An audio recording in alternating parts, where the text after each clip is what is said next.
முடக்கத்தான் கீரை தோசை. இது வந்து தோசை மாவுலேயே இந்த கீரையை நல்லா அரைச்சிட்டு போட்டு சாப்பிட்றாங்க. இது வந்து மருந்து கீரைன்றதால இது வந்து எங்கள் பாட்டி எப்படி செய்வாங்கன்னா, இந்த முடக்கத்தான் கீரையை வாங்கிட்டு அது வந்து நீட்டாக க்ரீப்பர் மாதிரி இருக்கும். அந்த க்ரீப்பரில் வந்து இந்த மாதிரி பிரான்ச்சாக இருக்கும். அந்த பிரான்ச்சை வரைக்கும் எடுத்துருவாங்க, அலசிடுவாங்க. அப்புறம் புழுங்கல் அரிசி நல்லா ஊற வச்சுப்பாங்க. ஒரு வீட்டில் 4 பேர் இருக்கீங்கன்னா ஆளுக்கு 2 தோசை இருந்தால் போதும். ஏன்னா இது மருந்து தோசை, ரொம்ப பாடி ஹீட் பண்ணிடுன்றதால புழுங்கல் அரிசி வந்து ஒரு ஆழாக்கு ஊற வச்சுப்பாங்க.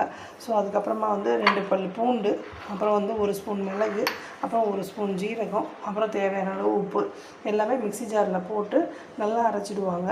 அதுக்கப்புறம் தோசை பதத்துக்கு வந்துடும். தேவையான அளவு தண்ணி விட்டு அரைச்சிக்கோங்க. தோசை மாவு பதத்துக்கு வந்தால் போதும்.